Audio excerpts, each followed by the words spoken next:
This is an IELTS sample answer. Keep practicing to build confidence. To try a mock test with these questions, watch our mock test video.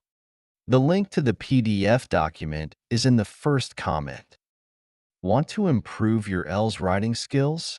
Check out our new IELTS writing channel. Let's start off by talking about birthday.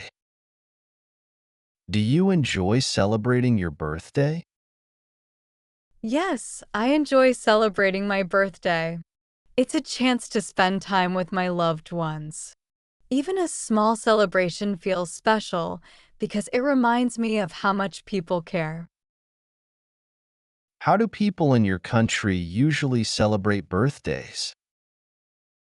In my country, people typically celebrate birthdays with a cake, gifts, and a gathering of family or friends. Some prefer hosting big parties, while others enjoy small, cozy celebrations at home or at a restaurant.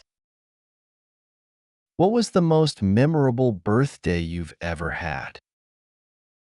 My 18th birthday was unforgettable because my family threw me a surprise party. I wasn't expecting it because I live in a different city with them. So, seeing my family made me feel incredibly happy and grateful.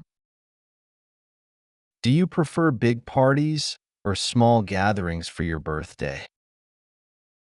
I prefer small gatherings because they feel more personal and intimate. It's easier to have meaningful conversations and enjoy the company of close friends and family in a relaxed setting. Do you think children should celebrate their birthday with a party? Yes, I think children should have birthday parties because it makes them feel special and creates happy memories. It's also a great opportunity for them to socialize and bond with their friends in a fun environment. That's the end of part 1. Now we are going to move to part 2. In this part, you will have 1 minute to prepare and then speak up to 2 minutes. Describe a time when you answered a phone call from someone you didn't know in a public place. You should say where it happened, what he or she said, how you corresponded. Explain how you felt about the experience. I remember answering a phone call from a stranger when I was at a coffee shop last year. I had just settled in with my laptop to get some work done when my phone rang.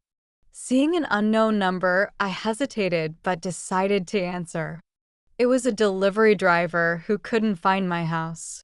He sounded slightly frustrated and asked for directions, so I tried to help him as quickly as possible. As I was speaking, I realized my voice was louder than usual because of the background noise in the cafe. I felt a bit awkward since people around me were trying to enjoy their coffee or work quietly. Normally, I would have stepped outside to take the call, but since my laptop was open and I was in the middle of a task, I had to stay at my seat. After the call, I felt relieved that I could help him, even though I was in an inconvenient situation. I also appreciated his patience and politeness, despite the trouble he faced in locating my address. It reminded me that delivery workers deal with these challenges regularly. A little kindness and patience can make their job much easier. I was glad the situation was resolved smoothly. This experience taught me the value of balancing politeness with practicality. Even in public spaces, we sometimes have to prioritize urgent matters while being mindful of those around us. It also reminded me to stay calm, speak clearly, and be patient when dealing with unexpected situations. That's the end of part 2. Now we are going to move on to part 3. We'll continue discussing the topic of answering phones. Why do some people hesitate to answer unknown calls? Some people hesitate because they're unsure who is calling or why. For example, they might fear receiving a scam call asking for personal information. Others prefer text messages because they can reply at their own pace. A phone call, on the other hand, might come unexpectedly and make them feel unprepared to respond right away. What challenges might people face when speaking on the phone in noisy public places? In noisy environments like cafes or train stations, it can be hard to hear the other person clearly. For instance, someone might miss important details about an appointment or give incorrect directions. Additionally, background noise can make it difficult for the person on the other end to hear, leading to frustration. Do you think people are becoming less comfortable with phone calls due to messaging apps? Yes, people are becoming less comfortable with phone calls due to messaging apps like WhatsApp or text messaging. For example, many people prefer texting because they can reply at their own pace. It feels less urgent than a phone call. With messaging apps, there's also less pressure to have immediate, lengthy conversations.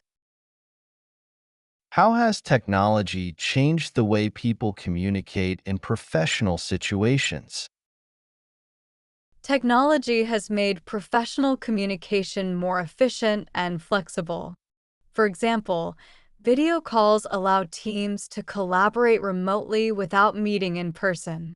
Emails are often used for formal communication, while messaging apps enable quick exchanges. However, this also means people might feel overwhelmed by constant notifications and blurred work-life boundaries. Is it important to maintain phone etiquette when speaking in public? Yes, phone etiquette is important to respect others in public spaces. For example, speaking quietly or stepping aside when making a call shows consideration for people around you. Maintaining good phone manners shows that you are aware of others around you. It helps you avoid disturbing people and keeps conversations polite. This is especially important in public places. That's the end of the speaking test. Good job.